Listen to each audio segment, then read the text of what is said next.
Hola amigos, continuando con mi canal llamado El Porqué en el Folclore, recordemos que todo hecho folclórico debe responder esa pregunta. Si no lo hace, no es folclórico. Escritor de Malargüe, nacido en Comodoro Rivadavia, Chubut, tiene 63 años. Es profesor de folclore, área en la que cuenta con un nutrido currículum, desarrollando ese arte en diferentes escenarios de toda la Argentina. Ha sido escritor de artículos sobre folclore en la revista Malargüe, Historia y Perspectivas. En esta área ha publicado varios libros. Dejamos con ustedes a Osvaldo Rodolfo Zapata. Sean bienvenidos a esta conversación internacional. Ya les voy a explicar por qué. Enmarcada en esta FELIC 2020, esta versión que se está haciendo de esta manera por las circunstancias que nos ha tocado vivir este año. Agradecemos la intervención y participación de las niñas y niños de la Red Educativa Municipal de Curicó. Bueno, vamos a entrar en materia inmediatamente. ¿Por qué les digo que vamos a tener una conversación internacional? Que para nosotros es un honor, es un lujo abrirnos como FELIC hacia otras latitudes. Hoy tenemos como invitado a Osvaldo Rodolfo Zapata, escritor, investigador, quien vive en Malargüe. Osvaldo, quiero saludarte cordialmente y desde acá enviarte un abrazo en nombre de toda la organización. Gracias Juan Pablo, gracias también a la feria, a ustedes, a la organización de ustedes que han hecho este esfuerzo para poder juntarnos a pesar de todos los problemas que tenemos con este COVID y la cordillera que nos separa, pero que vamos a intentar que esta cordillera sea efímera y que nos una la cultura y la pasión por la cultura que tenemos todos los que estamos justamente en esta ruta. Exacto, la pasión por la cultura y la lectura también. Osvaldo, entrando en materia, ¿por qué elegiste el folclore como parte tan importante de tu vida? Desde la investigación, por supuesto. Bueno,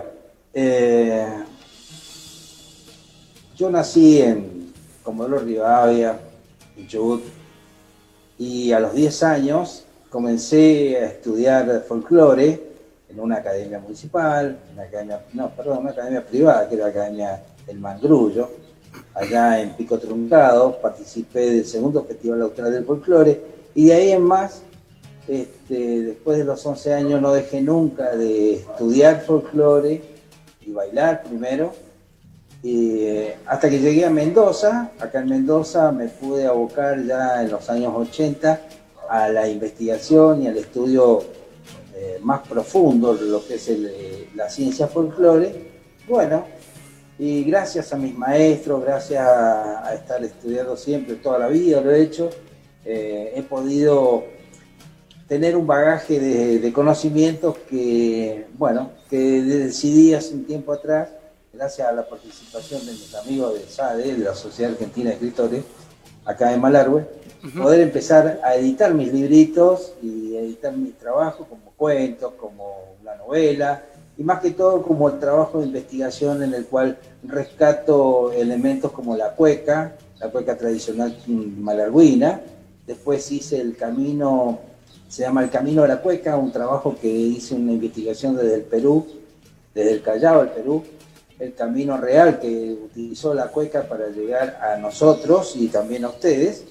Y ese libro todavía, El Camino a la Cueca, no lo tengo editado, si bien ya está aprobado por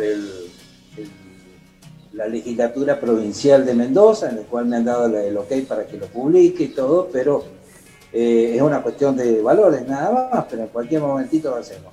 De todas maneras, me he dedicado a hacer varios libros. Uno de ellos, que es el que quiero presentar esta tarde o esta noche, no sé cuándo lo vamos a ver a esto,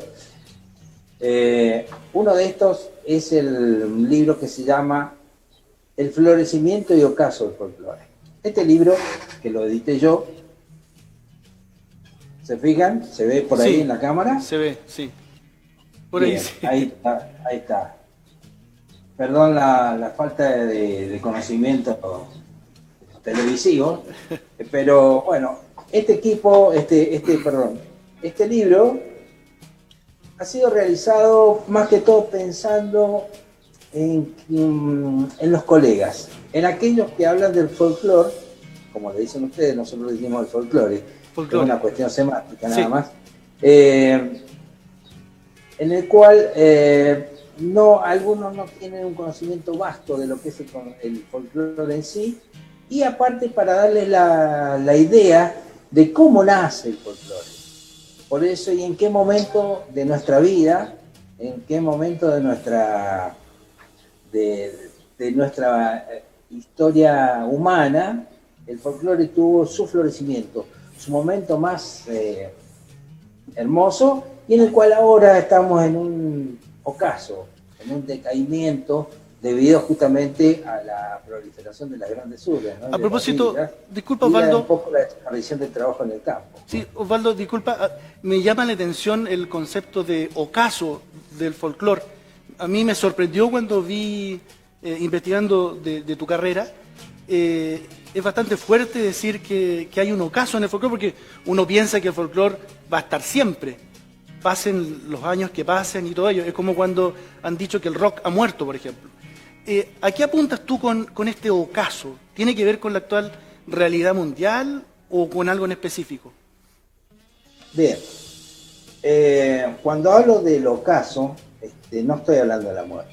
Hace muchos años tuve un debate con el director de la Universidad Nacional de Cuyo, un profesor, se llamaba Triviño, ya falleció Triviño. Triviño era un estudioso justamente de la antropología, era un antropólogo. Ajá. Y él, en una charla, dijo, el folclore ha muerto.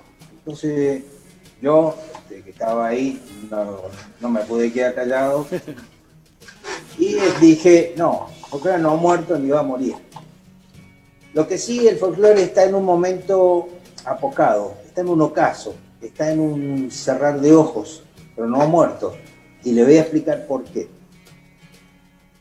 El folclore, cuando nace, que lo tengo en mi libro bien definido y detallado, yo voy a dar grandes rasgos nada más ahora, el folclore cuando nace sobre una particularidad que tenía una cierta cantidad de gente. Que si no se dan esas pautas, esas particularidades, ese grupo social no se lo puede llamar folk.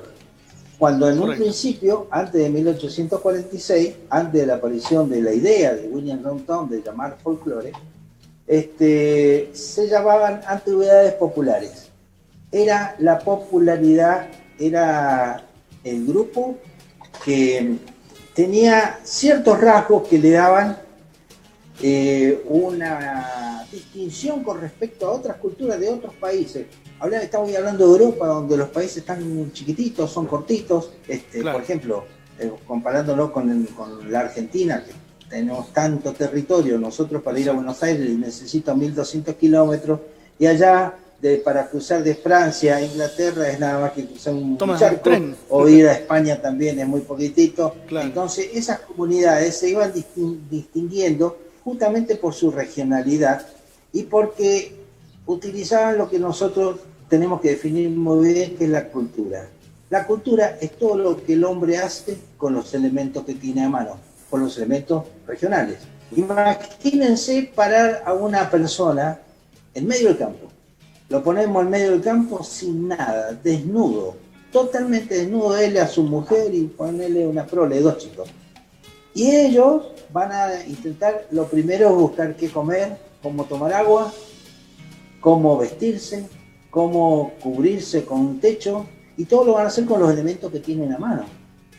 Entonces, si vienen en una selva, justamente el vestuario, la comida, la casa y todo lo que hagan va a estar circunscrito a los elementos que tienen a mano. Por ejemplo, qué sé yo, la gran vegetación. Pero si viven en un desierto, va a ser totalmente distinto. Entonces, cuando veamos vestido a ese hombre del desierto y veamos vestido a ese hombre de la selva, vamos a poder distinguir y decir, ah, no, este es de la selva, este es del desierto. Exacto. Esa manera fue la que fue distinguiendo, sí. Por ejemplo, en Inglaterra estaban los hombres que eran, viste, de York. Eran de York. ¿Por qué eran de York? Porque se vestían como se vestían en ese lugar, como comían en ese lugar, como vivían y hablaban con las palabras de ese lugar. Y los romanos eran de esta manera porque eran de este lugar, de Roma, en el cual también tenían usos y costumbres distintas. Ese valor de usos y costumbres distintas que estaban regidos justamente por detalles que son fundamentales en el folclore. Es tiene que ser la anonimia o anonimato, tiene que ser la transmisión oral y la tradicionalidad. Esos tres elementos son fundamentales para que un elemento sea folclórico. Ese grupo que se llamaban antigüedades populares, esos grupos populares que lo distinguió William John Thom, que él dijo en su carta que escribió el 12 de agosto de 1846 y se publicó el 22 de agosto de 1846, le escribía al director del Ateneo, la revista que aún está en Inglaterra, le dice: mi querido y estimado amigo, dice, es algo que quiero distinguir, porque no puede ser que los hermanos Grimm en Alemania ya están hablando de elementos culturales populares de ellos allá que se distinguen a la Alemania, como por ejemplo decían ellos los cuentos de Gretel, la Cenicienta y ese tipo de cosas, ¿no? Que eran justamente tradiciones populares alemanas.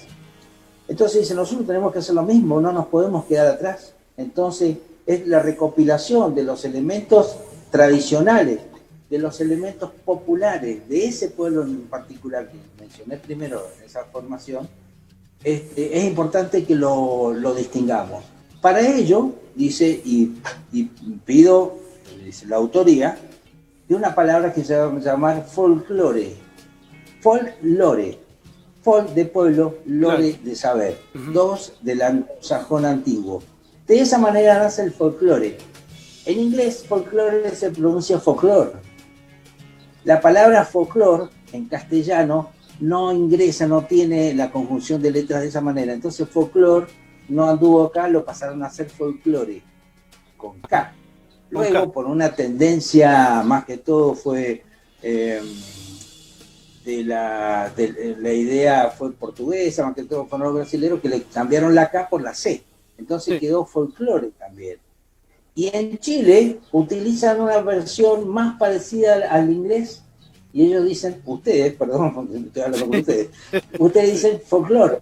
Folclore dicen ustedes, claro. Folclore. En vez de decir folclore, como dicen en inglés, dicen folclore. Bueno, de cualquier manera, esa palabra, el folclore, o el folclore, o el folclore, distingue a un grupo social muy particular, que tiene esas particularidades que en realidad son 8, según nuestro maestro acá en la Argentina, que se llama Augusto Raúl Cortázar, en el cual implica la tradicionalidad, la oralidad, el anonimato, y también el hombre debía ser inculto en el tema de las letras. O sea, si sabía leer y escribir, podría ser influenciado por otros. Entonces, si era influenciado por otros, ya no era, la cultura no era del lugar, era de otro lado que fue insertada ahí. Y ese es otro tema que se llama, por ejemplo, podemos hablar de transculturación, o si hablamos de etnias al subestrato social que llamamos folclore o folclore, en ese caso son supervivencia. Un caso. Le doy el caso una supervivencia. Me decía Juan Pablo. Sí, no, hacer un paréntesis. ¿De qué manera el folclore o folclore define la esencia de un pueblo, a tu juicio? Claro. No, a mi juicio no, al juicio de todos. Fíjate que mismo lo dijo este hombre, William John Thom, en 1846. Justamente la esencia lo da ese grupo social. Vamos a hablar de Chile, porque estamos hablando con Chile. Claro. Y ustedes tienen el guaso chileno. Sí. El guaso chileno tiene particularidades en su vestimenta, en su forma de hablar, en su forma de comer, que están todas determinadas por la zona donde vive. Así es. Inclusive para bailar. Y cuando me refiero al baile, voy a hablar de un tema que conozco mucho, que es el tema de la cueca, ustedes la bailan de una manera que es muy viva, muy vibrante, saltarina y todo, porque ustedes están al nivel del mar y no tienen el problema del bocio que tenemos nosotros los mendocinos justamente, porque no tenemos yodo. Entonces se produce una deformación de la faringe que acá le dicen coto. Ese coto es una pelota que se hace acá, esa deformación, y por eso le dicen mendocino, cotudo pata la rastra. Claro, cotudo porque se le hacía una pelota y no podía respirar. Entonces caminaba arrastrando los pies justamente porque para no gastar energía en levantar los pies. Y cuando bailaba, a la cueca la hizo suavecita, como decía Hilario Cuadro, suavecita y no a los saltos como sapo fuera del agua. Esa cueca, cuando fue a Chile, tomó otra particularidad. Allá se bailó de otra manera y se baila de otra manera. Y acá existen más de 20 tipos de cueca, dicen algunos autores chilenos, aquí en Chile. Bueno, claro, justamente por la regionalidad. Claro. Juan Pablo. Cada región tiene su forma. Exacto. Y es lo que me refería desde un principio cuando te digo que pones un hombre en la selva y uno en el desierto. Esas distinciones son las que yo he puesto en mi libro mucho más pausadas, pensadas y trabajadas, porque en realidad, te digo, los escribo sin estar viendo libros, simplemente que me siento en la computadora y me pongo a escribir. Y bueno, a veces mi señora me reta porque yo soy de a las 4 o 5 de la mañana, no me puedo dormir y me pongo a escribir hasta las 10 o 11 de la mañana. Suele suceder. Y ahora, como ya estoy jubilado, no tengo problema de decir me tengo que ir a trabajar. Así que me pongo a escribir y capaz estoy horas escribiendo y cuando ya me agoto, me siento un rato y me quedo tranquilo un poco, ¿no? Pero así escribí este libro pensando en eso. El ocaso del folclore es lo siguiente. Esos grupos folk hoy son minoritarios. Cada vez ya podemos hablar de islas en el mundo, islas folk. Por ejemplo, donde hay grandes urbes y en Europa, por ejemplo, ya prácticamente el folclore ha desaparecido. En Europa. Okay. Estoy hablando de los grupos folclóricos populares, sí, tomados como lo que yo definí. ¿Por qué? Porque están todos influenciados por el teléfono, por el internet, por la computadora, por la televisión, por los diarios, por las revistas, lo que llamamos, lo que se llama los medios más media, en el cual te abarcan todo y de esa manera uno, como estamos ahora, podemos al instante estar hablando con una persona que está a cientos de kilómetros, a miles de kilómetros, y puedo hablar con, qué sé yo, con Estados Unidos, con China, al instante y viéndonos permanentemente. Ese cambio cultural hace, ese cambio de trato entre personas de distintas regiones, hace que una influencien sobre la otra. Y de pronto yo diga, estoy viendo tu imagen, Juan Pablo, y digo, che, qué lindo saco, pienso yo, qué lindo chaleco, me voy a comprar uno igual. Cuando me compré uno igual, ya dejé de tener las cosas regionales de acá y me puse un chaleco como el que usan en Chile. Entonces, eso se llama transculturación. Cuando ese elemento es transportado a un grupo social, como que te digo, el grupo folk, e ingresa al grupo social ese, tiene que pasar una serie de requisitos, ¿no? Primero la tradicionalización, que es fundamental, y esa tradicionalización es secular. Para que un elemento ingrese a ese grupo, tiene que pasar más de 100 años, porque si no, no se lo nota como aprobado y pasa a ser nada más que una moda. ¿Me entendés? Ahora, Osvaldo. Entonces, esas cosas son fundamentales para poder comprender. Sí. Entonces decidí hacer este libro en el cual ya hay algunos libritos míos allá en Chile, que algunos compatriotas tuyos vinieron acá al Festival del Chivo, el último festival, y yo tenía en la feria, ahí tenía una venta de libros, y vendí algunos libros y charlé con algunos de ellos profesores, y también tengo un buen bagaje de libros, en el cual tengo libros de Chile, que me han regalado y que he comprado cuando de hecho he tenido la suerte de hacer varias giras allá artísticas, en los años 90, y bueno, pude encontrar algunos libritos lindos como uno que se llama Oyendo a Chile, en el cual me he nutrido mucho de la idiosincrasia de ustedes, ¿no? Osvaldo, tú hablas del camino de la cueca. Dices, por ejemplo, que San Martín trajo la cueca a Chile, construyes esa imagen. Uno va a Perú o a otras zonas de Argentina y ve la cueca distinta, como tú lo has dicho. A tu modo de ver, ¿eso enriquece el baile? ¿Enriquece Totalmente. esta tradición? En realidad voy a empezar cómo es la historia. Ricardo Palma, el escritor Ricardo Palma peruano, indica que en 1746, mirá lo que estoy hablando, 1746, aparece allá en Perú, en el Callao, un bailecito de mi tierra, le dicen.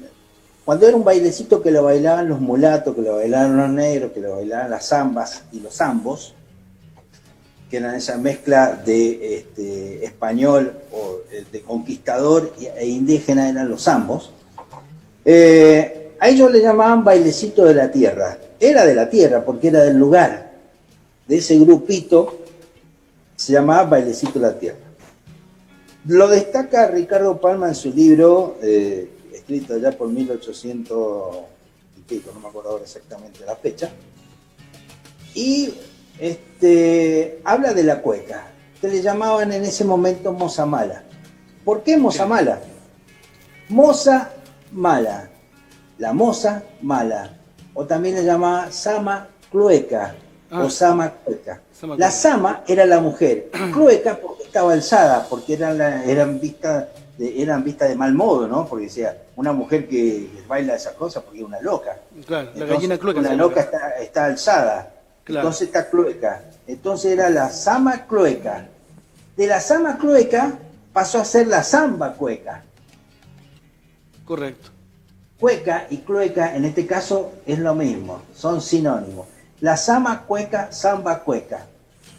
Esa danza, desde el Perú, desde 1746 en adelante, empieza a correr, fíjate vos, se fue hasta California, en la época que estaban las grandes industrias mineras allá, cuando estaban sacando el oro californiano, iban muchos peruanos, chilenos, argentinos, y de allá he encontrado rasgos en Los Ángeles en el cual se menciona que se ha bailado la cueca, que bailaban la samacueca. Hasta allá. Esa samacueca empieza a bajar desde el Callao, traído por los troperos, por el Camino Real, que lo traían en carretas, con mulas o con bueyes, eran arrobas, era un fajo grandote que se llamaban arrobas, y normalmente a un animal le ponían 2 arrobas. Entonces venían caminando y tardaban meses desde el Perú, bajaban por Bolivia, lo que hoy es Bolivia, en esa época también era parte del virreinato, llegaban a lo que es Argentina hoy, llegaban hasta el Gran Tucumán, que es el Tucumán, nuestra provincia de Tucumán, chiquitita, pero desde ahí se hacía era un centro de distribución. Una parte de ese grupo de troperos se iba hacia Córdoba, hacia el centro de nuestro país, y se iba hasta Buenos Aires hasta llegar al Atlántico. Otra parte, desde el Gran Tucumán, desde Tucumán, bajaban por San Juan, bajaban por La Rioja, por toda esa zona, llegaban a Mendoza, y de Mendoza, en la época estival, pasaban a Chile, por los pasos. ¿Estamos? Sí, sí. Bien. Entonces, de esa manera había un cambio comercial y también cultural, porque cada persona viaja con su petate, con su cultura. Todos llevamos nuestras cosas con nosotros mismos. Fíjate vos que si vos hoy te vas a Europa, cuando llegues allá a Francia, ponele, vas a estar a la tarde vas a estar bajo la Torre Eiffel y decís, che, vamos a tomar la 11. Y te vas a ir a tomar la 11. Y estás en Francia, ¿te das cuenta? Entonces cada uno viaja con su cultura. Entonces, esos troperos que venían, también venían músicos, que allá se juntaban en unos barrios, en el Callao, unos barrios que eran pesaditos, lo que llamamos nosotros, ustedes llaman callampa, lo que nosotros acá llamamos villas, y eran media bravas. Entonces ahí entraban ellos nomás, estaban los negros, los mulatos, los gitanos, importante, el grupo de gitanos que estaban ahí, y ellos bajaron con esos con los troperos venían hacia acá, hacia Mendoza, por un lado, y otra parte se iban hacia Buenos Aires. El que pasaba a Mendoza, iban a Chile, con los petates y su cultura. Muchos elementos hay así. Resulta que cuando yo hice el Camino de la Cueca, me puse a investigar y encontré que en Perú le llamaban sajuria, la palabra sajuria usaban para ver a las personas que eran que bailaban esas danzas medias no santas, que no eran tan bien vistas.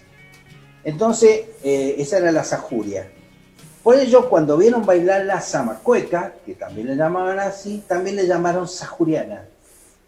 Ya. Prestate atención a eso. Le llamaban sajuriana. La zamacueca, sajuriana. Esos eran los nombres que tenía el primer bailecito de la tierra, como Ricardo Palma indicaba. Cuando empezaron a venir hacia acá, hacia Mendoza, ya de zamacueca pasó a ser cueca. Y fíjate vos que en 1816, y es ahí donde yo encontré el detalle, por eso dije que la cueca fue desde Argentina, desde Mendoza a Chile, y no al revés como muchos creímos, y durante años estudié yo eso, de que había venido de Chile a Mendoza. Osvaldo. Inclusive hice una obra hace muchos años, una obra que hice que se llamó El Camino de la Cueca, y yo mencionaba que de Chile pasó a Mendoza. Osvaldo. Fue al revés. Sí. Nos atrapó el tiempo, así que vamos a dejar enganchado al público que nos está viendo para que googlee porque yo estuve googleando hay reportajes donde tú hablas de la cueca. Así que agradecemos enormemente tu importante e interesante aporte. Bueno, gracias, y disculpa, tengo el defecto de que yo me pongo a hablar, no paro más. He estado dando conferencias, he estado 2 horas sin parar de hablar. Está bien. Agua me traía, pero es una cuestión mía, Sí. Discúlpenme, ni me doy cuenta. Para mí ha pasado volando el tiempo porque tengo pasión por esto. Sí. Y me estoy tan agradecido a ustedes, tan agradecido a SADE Argentina, a SADE Malargüe, y a ustedes por la deferencia de haberme dado la posibilidad de charlar con ustedes y con todos los chilenos y todas las personas del mundo que puedan llegar a ver esta feria internacional que pronto tendremos. Muchas gracias. Muchas gracias, Osvaldo. Y muchas gracias a ustedes también, por supuesto. Pueden googlear la información y el estudio de folclore que tiene Osvaldo Rodolfo Zapata. Les agradecemos a ustedes y, por supuesto, a la Municipalidad de Curicó, Corporación Cultural y el DAEM. Que estén muy bien. Ya me voy por esos campos y adiós. Gracias, amigos, por ver y escuchar el porqué en el folclore. Y dejarte. Ya me voy por esos campos y adiós. Y les cuento que saldré todos los sábados con un nuevo programa para quienes deseen seguir develando los porqués de nuestro folclore americano. Y les pido se suscriban, comenten, pregunten y me indiquen qué tema les gustaría que desarrolle en mi canal. Con la dilación del tiempo olvidarte. Les ruego además que inviten a sus colegas y amigos para compartir estos momentos de nuestra cultura. Hasta pronto.